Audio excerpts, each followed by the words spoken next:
Okay. So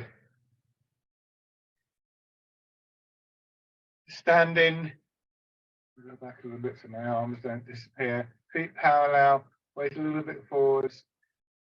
Drop your hips back. And actually, before we start to move, just slightly different start, just to see how this works. Right, start again. Just rubbing your hands together. And then tapping over your face.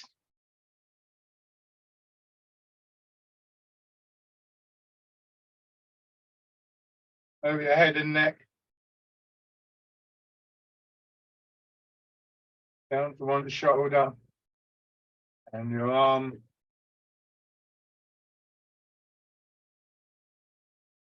The side, shoulder, and arm.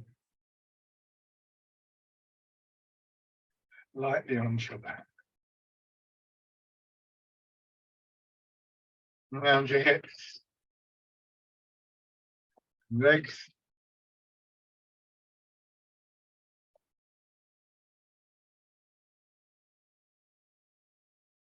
Light on your belly. And onto the upper part of your chest. And then place your hands on your belly just slightly below your navel, pressing gently. You can imagine a ball there, and just as though you're rolling the ball around. Doesn't matter which direction you're going in. This is an exercise used in various contexts, but all I'm really doing at the moment is just encouraging you to be aware of that area, and that little rolling movement will just begin to activate the nerves in that area. And of course, this center part of the body is a primary focus of attention. After a little while, just change direction. So this is the area sometimes referred to as the lower dantian. I generally just refer to as the center.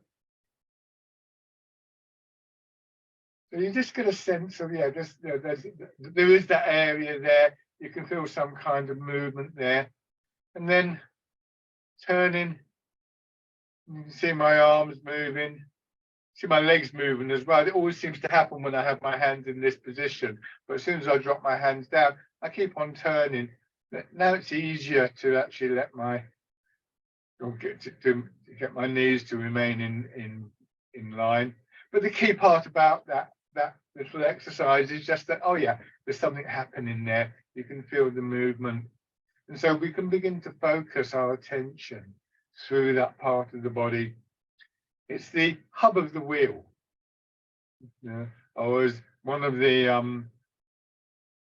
Tai Chi classics puts it, that your mind is like the commander, thinking of an old style army.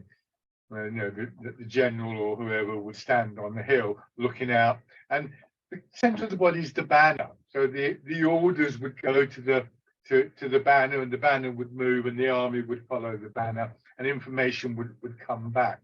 So there's this relationship between what we think of as mind and this particular part of the body, and from this part of the body radiating out to all other parts.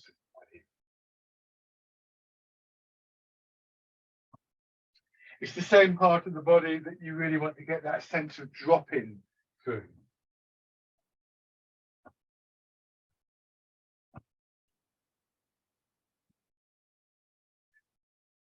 So there's a strong relationship between that physical part of your body and your feet, legs, and the transfer of your weight and so on. It's a very subtle set of connections and interactions working both ways. To try and keep this sense of moving from here, it's very, very easy to slip into moving from here. So this can easily become this, and at this point you're kind of twisting your back a little bit. You want to avoid that.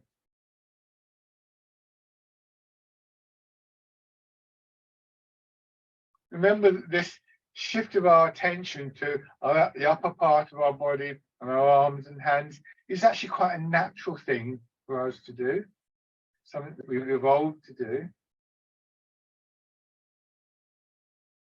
And this is why there's so much emphasis put on an awareness of what your feet are doing, what's happening in your legs and the center of your body, to sort of correct that process.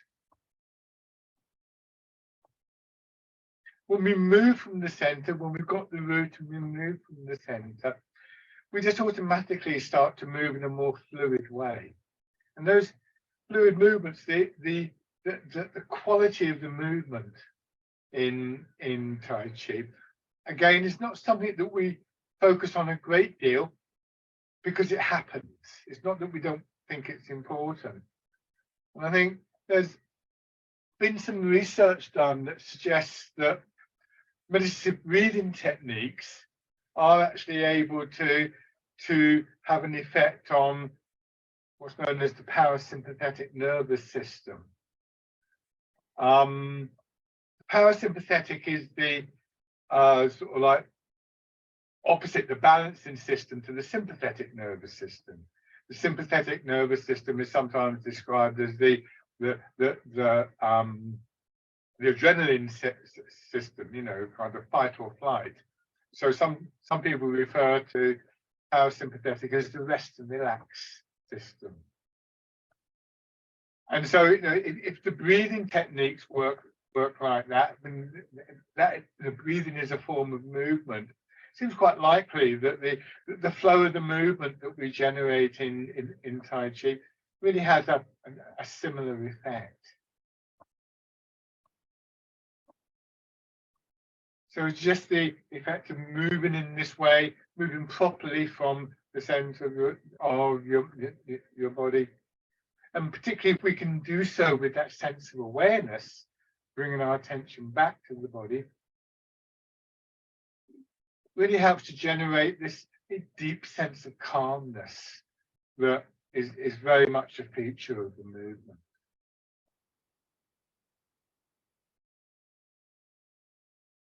And since it's a mind-body response, then being aware of that can actually just trigger the response. The physicality of it shouldn't be ignored.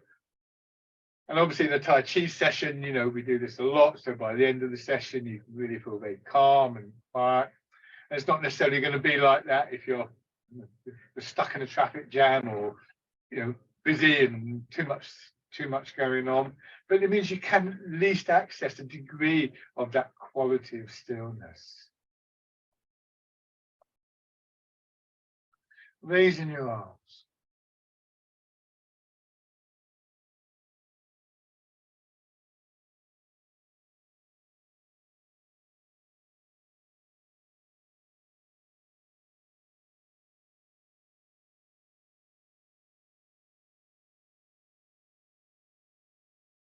Good. And then let your hands drop down. So just rocking your weight forwards and backwards. And you've all done this with me a number of times, but just reflect on this as you go forwards. You feel, well, I feel it is in my calves. You may feel it somewhere else, but I feel the pull. And then it gets to a point that pull changes to a tightening. And then I go back and I feel it in the thighs, and the same thing happens. So I don't want to go that far. And I just generate this flow of movement with everything that I was just saying about that quality of movement and the effect it has. And the Tai Chi writing, there's one phrase I particularly like. It says, "Be still as a mountain, move like a great river." It doesn't say be still as a mountain and then move like a great river, or move like a great river. There is no and or anything like that in it. Both of them are seen as being part of the whole process. And another phrase is that we seek the stillness within the movement. So although we may emphasize, as I've been doing a little bit, that kind of quieter, calmer, stiller quality, it shouldn't be seen as being separate from the movement. So a response that we gradually train in ourselves is that when there's a lot of movement around us, yeah, the and that can be in all sorts of contexts, a busy shop or a busy street, or even the absence of movement in a traffic jam or something like that. And it's possible to find just a glimpse of that still quality, and with that, all the benefits that go with that, as I was describing. The benefits are becoming increasingly well documented. This is why, in some circumstances, people have had their GPs literally prescribe them to go for a walk in the woods.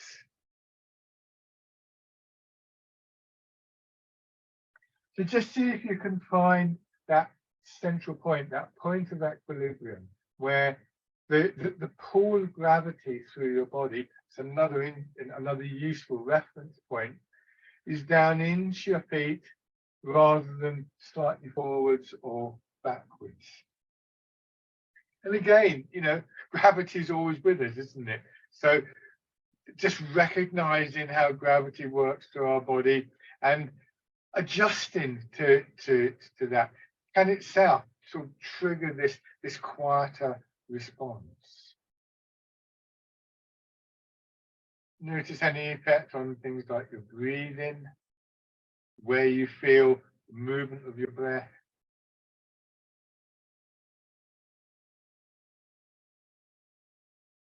Quality of your breath. And then the hips sink down and push up, expanding, contracting. So this is a very primary rhythm. Somebody said to me the other day after a class that she felt that it was almost like sitting by the sea. And I know exactly what she means. That that very restful quality when the sea is quiet and the waves are coming in and out. That would be an image of, in Chinese philosophy, is referred to as yin yang. And so with this, the expansion and contraction, it seems as though we have a natural automatic response to that rhythm, which is itself quite calming. So again, just that awareness of yin yang working in your body, which it is doing constantly.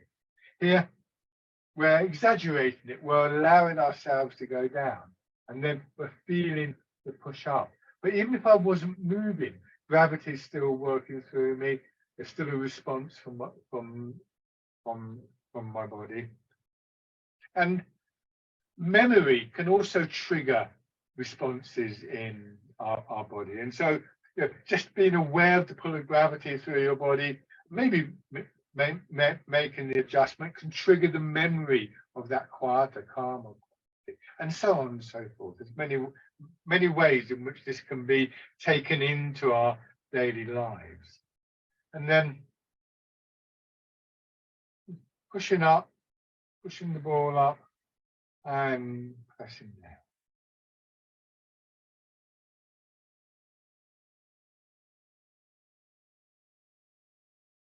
These little moments of punctuation here and here, where we're not ceasing to move, but we're not, there's not a big movement going on, it's very subtle. Again, just help to remind us not to rush. Very easy doing an exercise like this. We start off like this, and if you did it for 5 minutes, by about minute 3, you could well find yourself doing that. Oh no, I need to slow down just a little bit. Expanding, contracting. Expanding and contracting.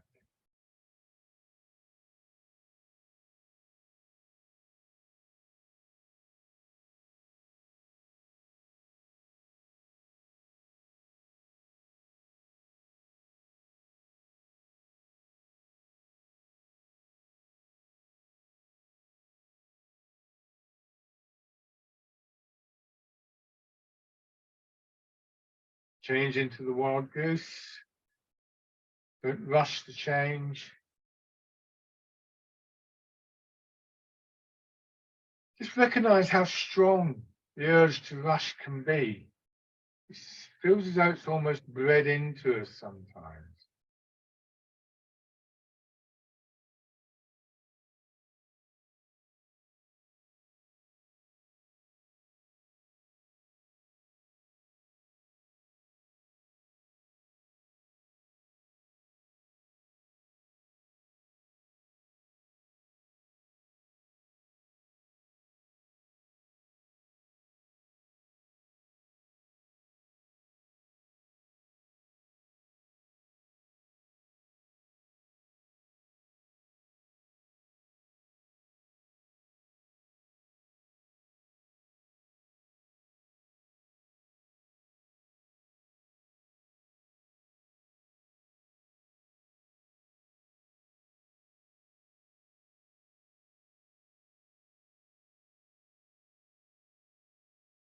One more time. And then parting the clouds.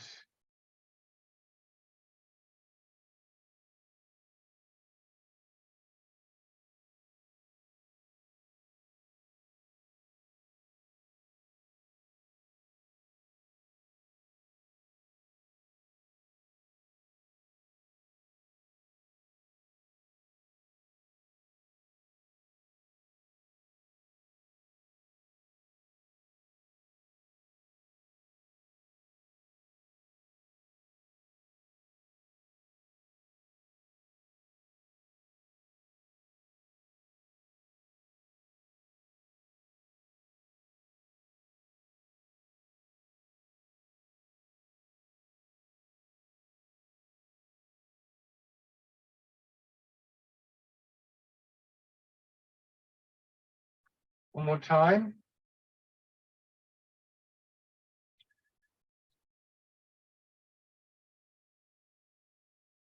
Dragon plucks the stars from the sky. Just notice how you're doing this exercise. And I sometimes notice them, it's quite often if it's in the evening and people have come to a class straight from work, but not only then, but we start off again nice and slowly, and very quickly it becomes a sort of frantic movement. Again, there's that urge to rush. So it's perfectly understandable why that happens. And sometimes it might be appropriate, but it's not what we're doing here.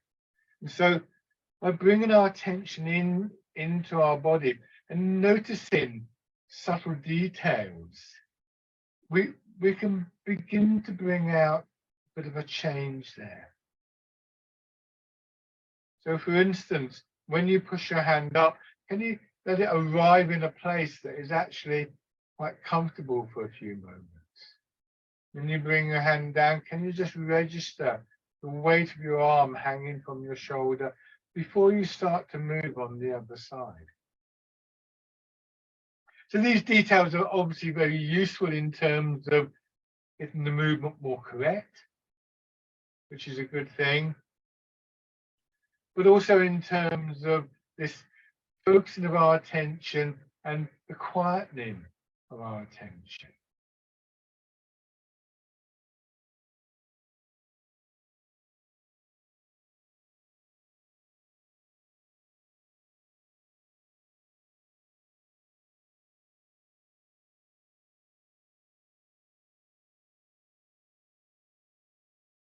Notice also the thoughts that pass through, like, I've done enough of this exercise now, why doesn't he do something different? Or, oh, I'm tired, I'm too tired for this. Or you start thinking if you're doing something this evening or you've got a busy day tomorrow, you start thinking, planning for it.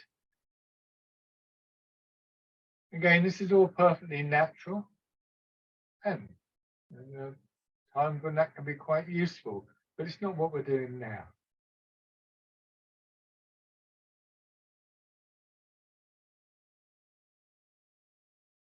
One more time.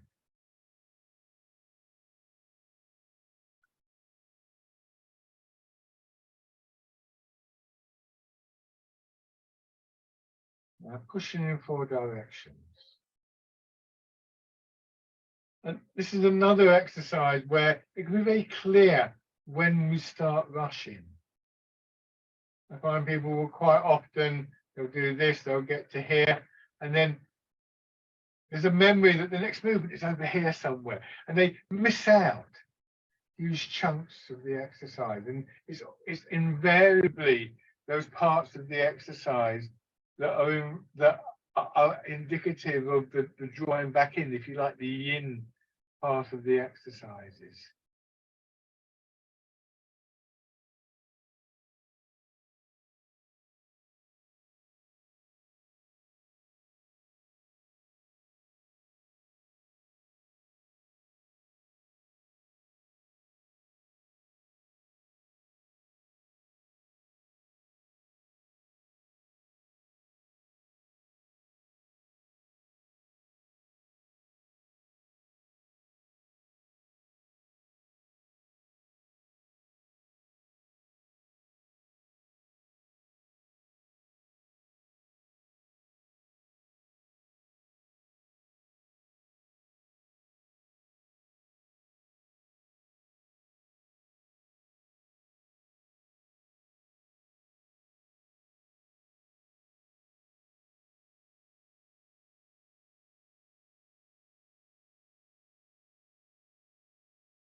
Do one more round.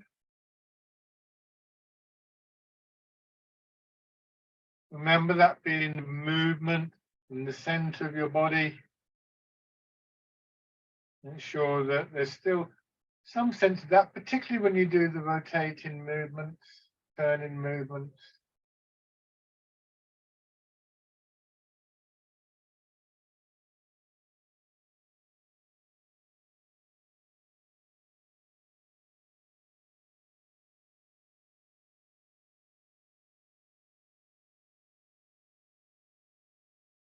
And then change into circling palms.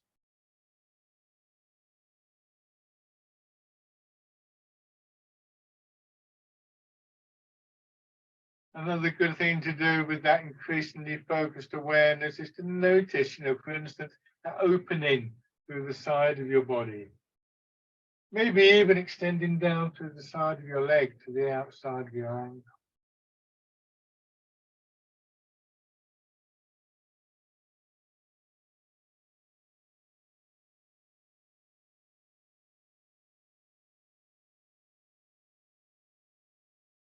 And then again, turning in the center of your body if it's comfortable.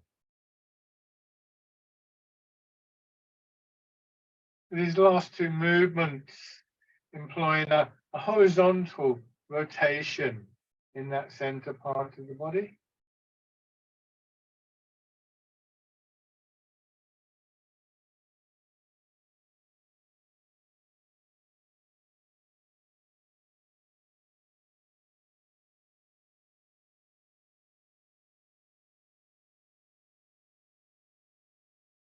Changing sides.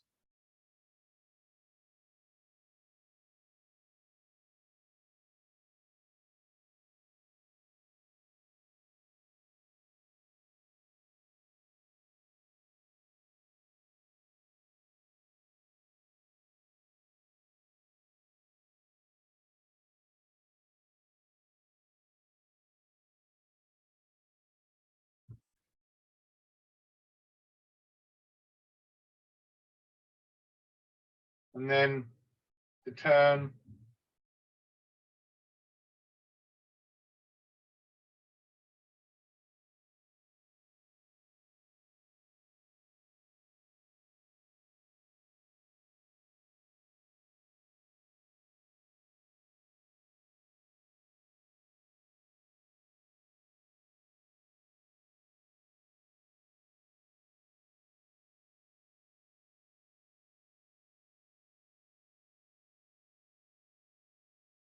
And then now look for a vertical rotation here.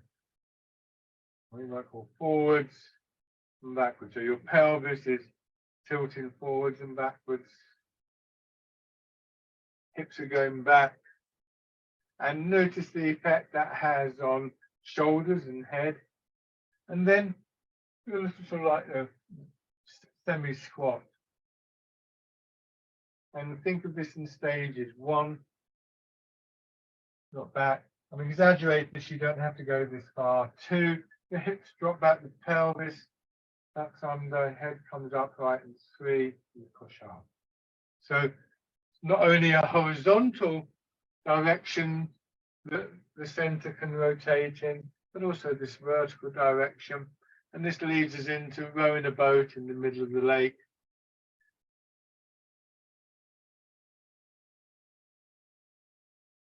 So again, you can begin to see the significance of this central part of the body, the lower Dan chin. And this takes us back to what we did right at the beginning with that sense of the ball rolling in there. Not a part of the body that we always find ourselves easily able to focus on, but one that we gradually get used to.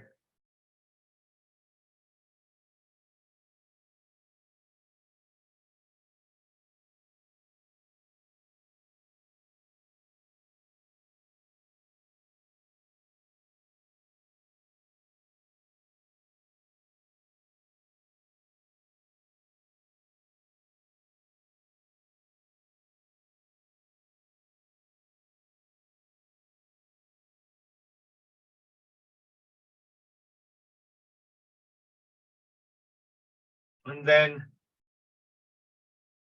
pushing the table. First of all, the horizontal rotation, then the vertical rotation, and then the horizontal rotation, and the vertical rotation. Change direction. Remember, center of your body is like the banner of the army. Where it leads, the rest of your body follows. Whether it's downwards, sideways, forwards, or backwards. And your intent, the mind is the commander, your intent is focused through the center.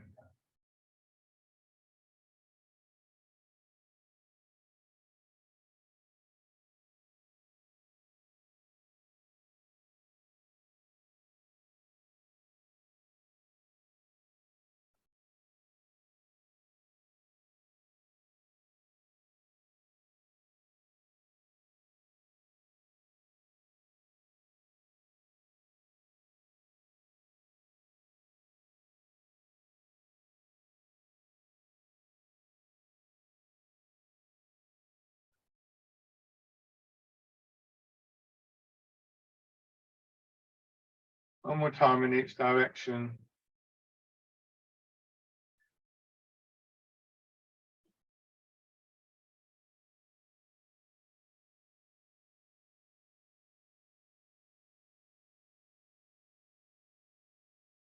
And let your hands shake out. Take a slightly wider stance. So one of the interesting things about Tai Chi and other forms of Qigong is that there are very simple movements, but also very complex movements. And it's almost as though those complex movements, the more complex ones, test us a little bit. You know, we can do the wild goose. And say, oh, yeah, feel nice and calm. Then go, oh no, he's going to do part of the wild horse's mane. I don't know what to do. And we come back. You know, our attention comes up. We tense up, and so on and so forth. So we can learn how to navigate those exercises through that application of that quality of stillness. Just let your weight sink down a bit. Move your weight into one leg and settle for a moment. Don't be in a hurry to move back. Then go across the other side and settle. Go across again, settle. And this time as you settle, turn a little bit. But turn in the direction of the foot that you're resting on. Go across and turn. So in those moments of settling, those punctuation points, it's not an absence of movement. Maybe you can think of it as a change in movement.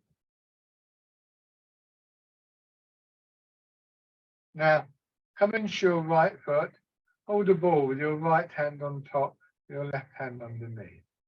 Move into your left, then as you turn, let that turn, swing your left hand out and just push the right hand down. Still it's in front of your right hip. And just take a moment here to check your posture. Hand is palm up, hand is more or less in line with your foot, elbow to the knee. Hand has come up to shoulder height, no higher. See if you can feel the weight of your arm resting from your shoulder. And then come back into your right foot and turn. See how that brings your hand across. And at the end of that, turn your hands palming. Holding the ball again. Move into the left foot. Turn to your left. Notice that in those two stages, your arms don't change. They just maintain the ball holding position. So for half of the exercise, each round of the exercise, your arms are still. Move into your right foot and turn to the right. Let that movement swing your right hand out. The top hand pushes down. Notice how the chest is open here. And your arm hanging from your shoulder. And then you come across. And here as well, my arm isn't moving. It's just my weight moving. And then my body turning. I'm not doing this with my arm. It just comes above the left hand and you hold the ball and you move across. So, but maybe 70–80% of this whole movement, your arms are simply following the body. There's no independent movement here. And a lot of the time, they're just not moving at all. They're staying in position and you're moving your body. So that awareness of those points of punctuation, that intent to seek the stillness within the movement, kind of demystifies this. You know where you're going to be going, and you know that to get there, you don't have to do that much. And that's quite different to get into here and thinking, oh, have I got to turn my hands in? Do I need to do that? And there's any number of things that you could be doing, but most of them you're not doing. It's like when you look at a map. You look at a map and map of an area, and there's maybe 20 villages there, or 20 places you want to go to. And you think, oh God, it's really busy. How do I? Then you pick one place and think, oh, I'll go here, and then you can plot the route.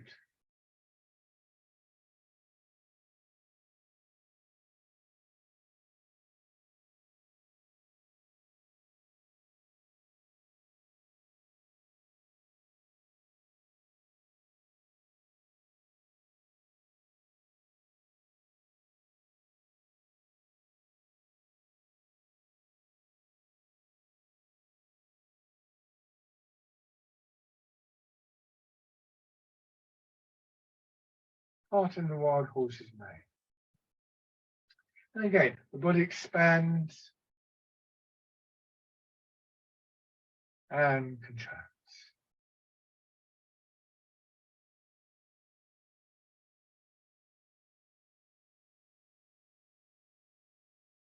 Expands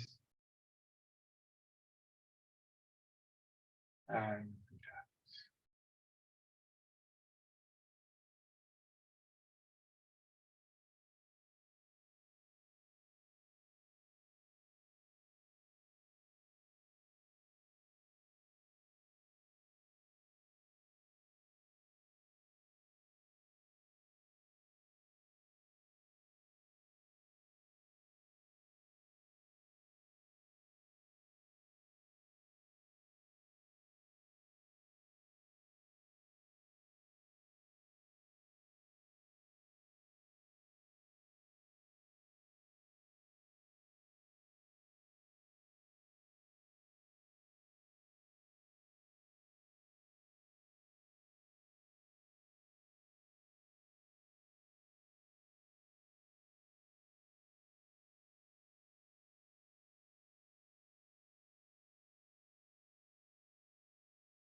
One more to each side.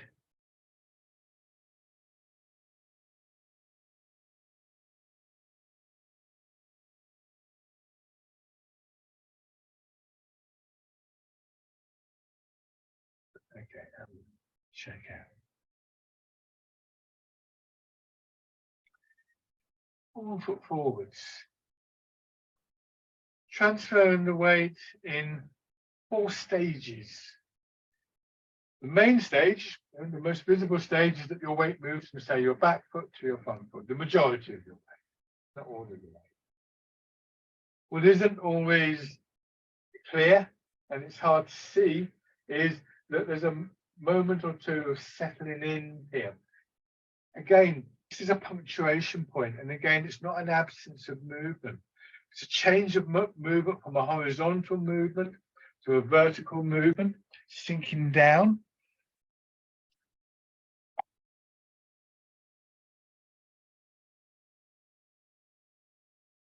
And it's a change in also in what's happening within our body. Quite often we arrive in the leg and there might be a bit of stiffening, a bit of tightening in, say, our hip or our knee. And we just take a moment to get a sense of release in there.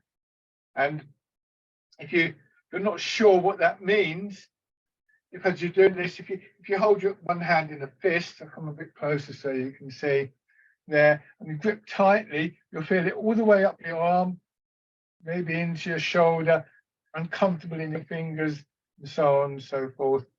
If you simply, and let me just, there you can see everything's tight. If I do this, I've now got a space there. I can get my finger down there. And the change from this really tight and uncomfortable to this is that releasing feeling. And if you can once feel it in your wrist, say, then maybe you can start to build that into the whole body.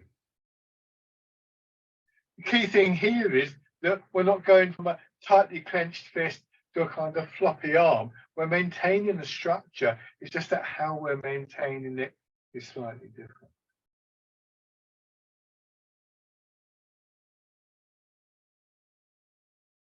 Go into your back foot and just raise your toes.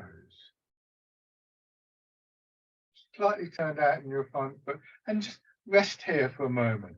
Make sure you see how I'm standing here, pelvis is level, shoulders are level. Make sure you're not doing this. You see, now I'm just under a little bit of strain.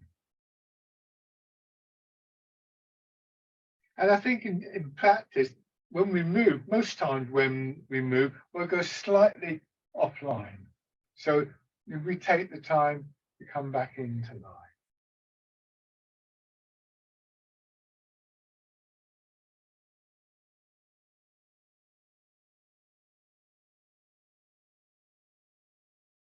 Then you go into your back foot, and rather than thinking about stepping, imagine your leg contracting towards your hip. And then expanding out from your hip.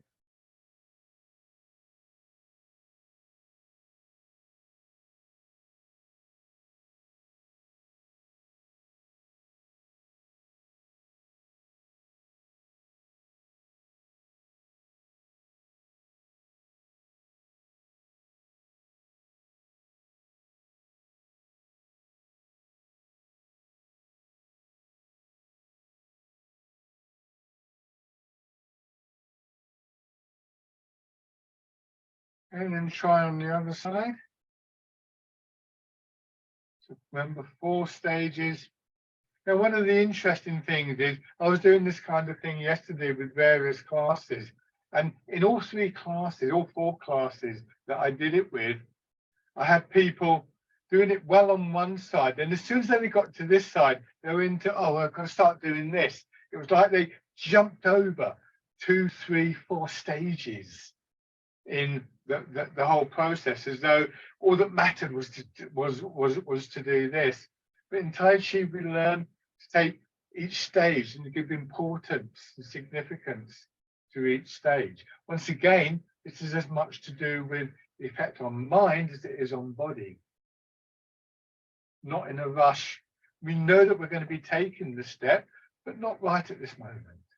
This moment, we're looking for that feeling of releasing and settling into the leg, that moment that just allows us to readjust our posture.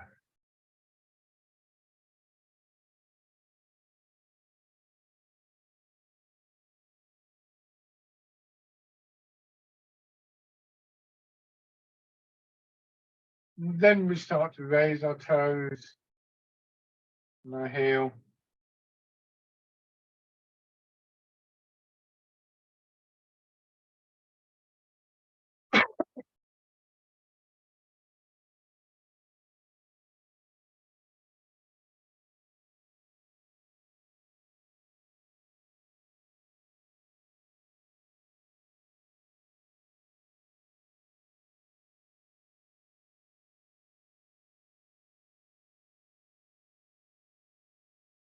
And then stepping in.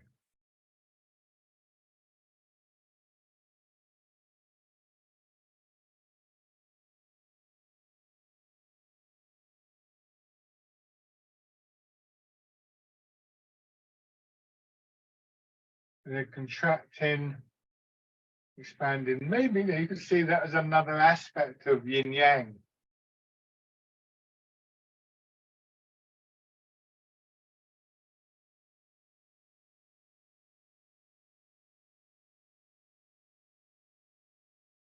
Take some steps through. I'm going forwards, but which way you go would depend on where the space is in your room.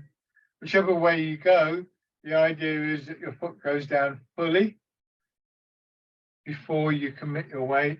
Again, not in a hurry. If it's forwards, your heel goes down, the toes go down. I like to give a little gentle push into the floor at that point.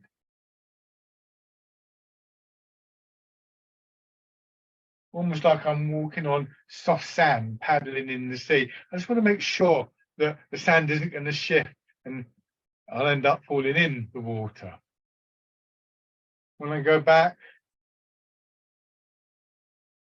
the ball of my foot goes down first, then the heel. So again, this is both good technique, plant the foot before we transfer the weight, useful for Tai Chi and the exercises that we do, but also a useful reminder. This is a good exercise to practice, to just get that sense of stillness and quieting. It's very simple, doesn't take up a lot of space. With the added benefit that it will have an impact on your everyday movement. So shake hands. Okay, so fisherman cast a net. Have your right foot forwards, hands at your sides. Again, let's look at the stages of this. So I'm going to do it from the side. See, my arms are hanging down by my shoulders. I imagine that somebody has very gently just taken hold of my hand to stop them moving, or that I'm moving in water and the resistance of the water stops them moving, either way.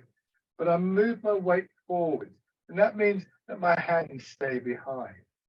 So rest there for a moment, not right up there, that'll be uncomfortable. But just feel what's happening in your chest, your back, your shoulders. And then let the hands be released and swing through to there. Feel the weight of your arms hanging from your shoulders. So you're not up there somewhere, you're down here. And then you go back and your arms, you can feel the weight of your arms hanging from your shoulders here.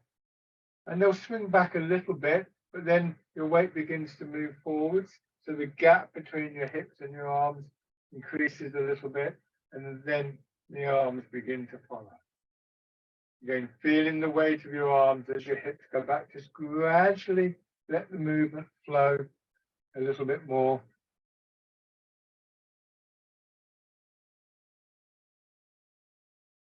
Fisherman cast a net.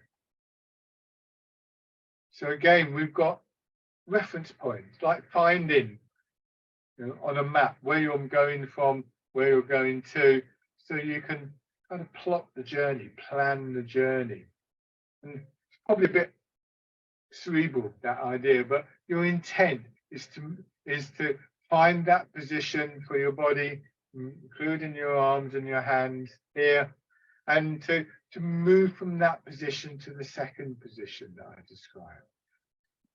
You could include much more detail than I've offered if you wanted to.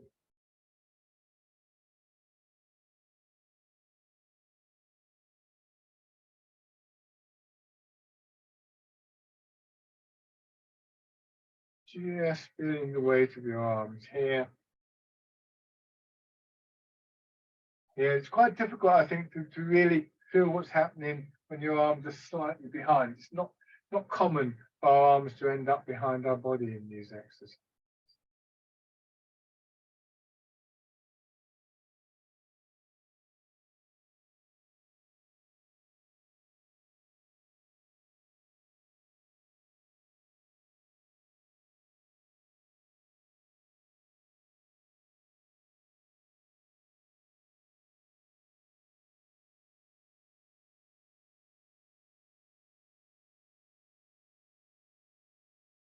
Now, move your weight into your back foot, feel the weight of your arms, and turn in the center of your body towards your front foot.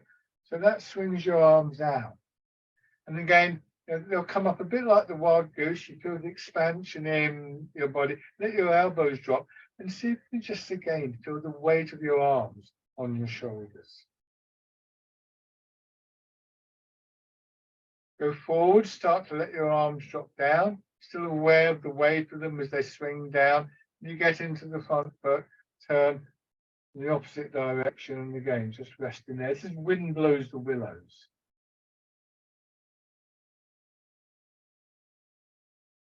And back, as you settle into the back foot, turning. So you see, in those moments of punctuation, actually a great deal is going on. It's just that they're relatively short moments, and what's going on is often either not visible or at the very least not particularly spectacular. So what we see first of all in Wind Blows the Willows is somebody doing this and turning their body. It's much more subtle than that.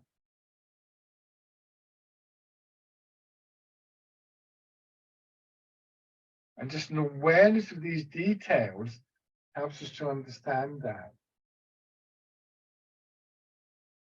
This time, as you turn, also raise your front toes. And then once again, contract the leg in, expand out, plant the foot down. Here, the knee pushes forward, the leg contracts in as you turn. Now, what you may be able to do, I'll see if I can do it this time, I can't always do it, is actually raise the knee and possibly even rotate the hip. But that's a bit like the cream on, or the icing on the top of the cake.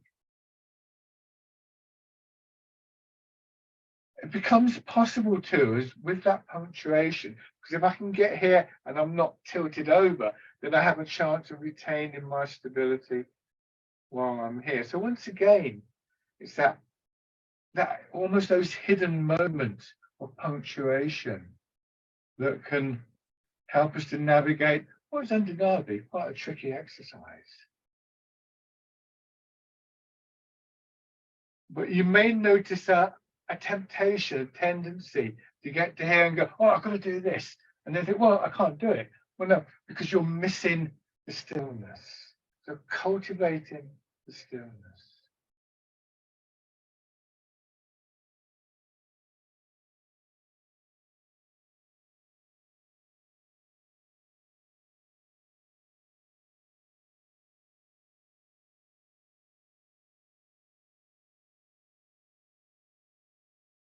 And then bringing your feet parallel. And shake out. So let's do that again with the left foot forwards. Starting with fisherman cast and net. Your weight back, hands dropping down from your shoulders.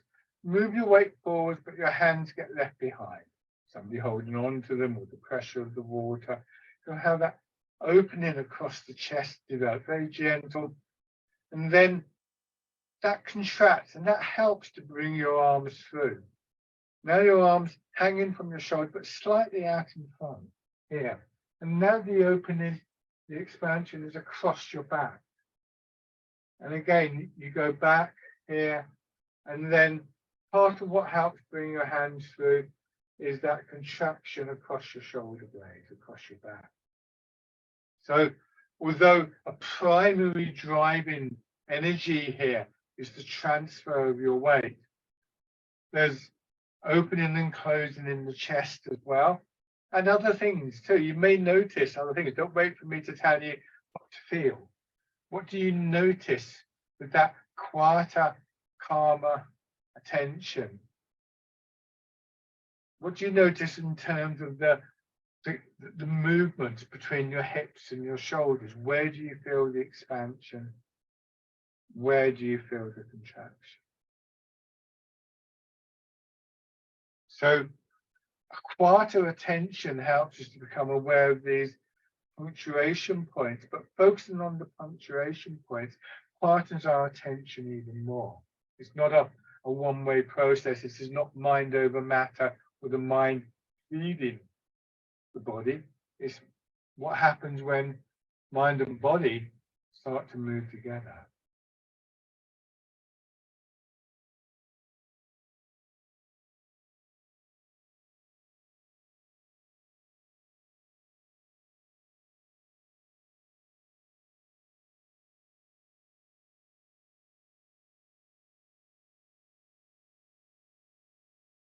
And then go back and add the rotation. Again, can you notice what's happening in your upper body? And always remember that when we can begin to really notice these things, then that's when we can bring our intent to bear on the movement. You think, well, okay, now I can feel an expansion, say, in the solar plexus or in the sides, wherever.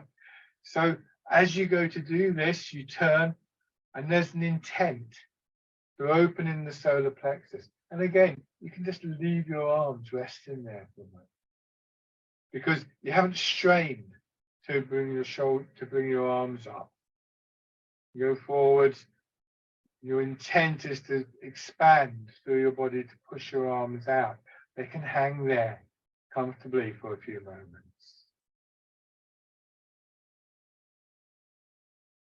Now we know where we're trying to get there, and we'll begin to get an idea of how we get there.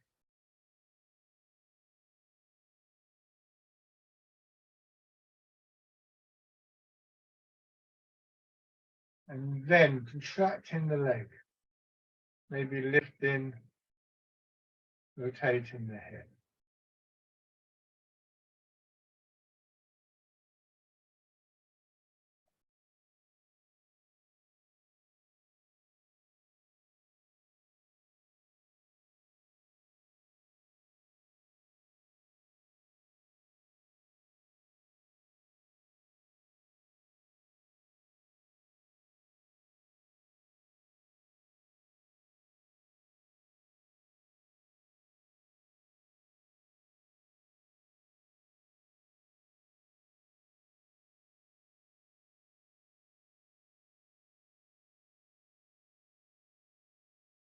And this time, step through, so raise the foot up, and then either forwards or backwards or whatever, planting the foot down. We have dragonfly skims the water. And once you start to get this, can you just for a moment, if you are lifting your leg and rotating the hip, is it possible just to hold that posture for a very brief moment, feeling the weight of your leg on your hip, the weight of your arms on your shoulders, both of which will help to bring your weight down and improve your stability. Obviously, if you feel a bit wobbly, you feel as though you're going to fall over, you put the foot down quickly. That's not a problem. You won't get it every time. But the more you can bring a focus of your attention, the closer you will get to being able to do this. There will always be physical barriers. Once again, I'm not here going, oh, I'm not going to fall over, because that happens anyway. It's self-defeating. I'm just asking myself a question. Can I just for a few moments do this? Yes or no? Either way, the answer is useful.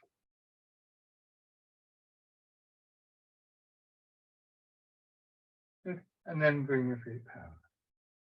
I sometimes think that one of the things I get from my morning practice is just an assessment of how I'm doing today. If I go outside and I go to do sort of this and I'm wobbling all over the place, I'm like, maybe I won't go tightrope walking this afternoon or something. Not that I do that, but you see what I mean? It gives you a realistic. We're not machines. We don't perform at a particular level constantly 24/7, and we don't want to do that. We don't want to have that expectation of ourselves. Some days we're more alert than others. Some days I'm better rooted than others, and so on and so forth. So just rubbing your hands together, tapping over your face.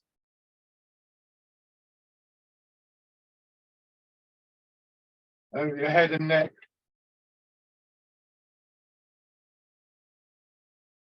Down one shoulder, in your arm.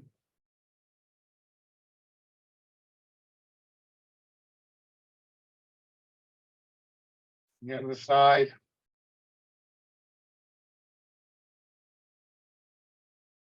On your back.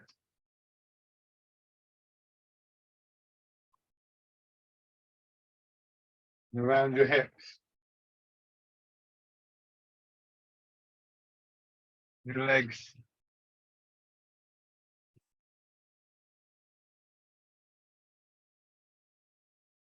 Light on your belly. And the upper part of your chest.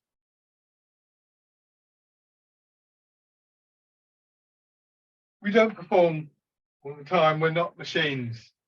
But what we can do is recognize where we are and how we can come back to that sense of stillness. Hence the exercise, Embrace Tiger, Return to the Mountain.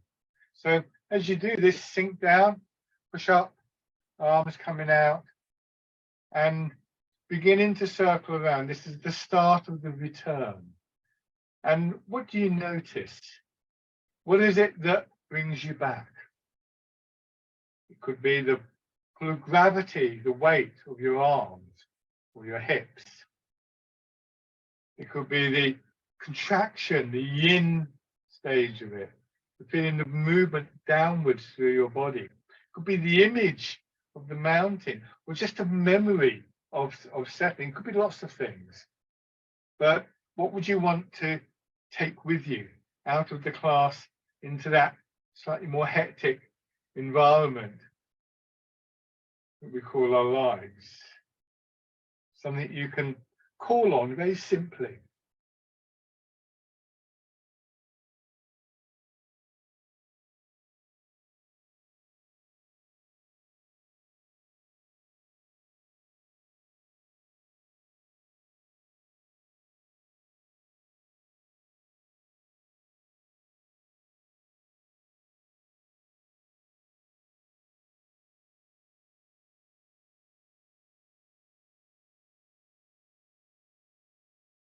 One more time.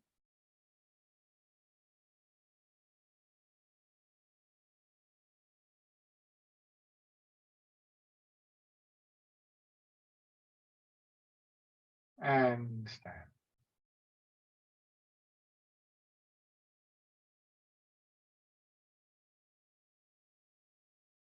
Check out.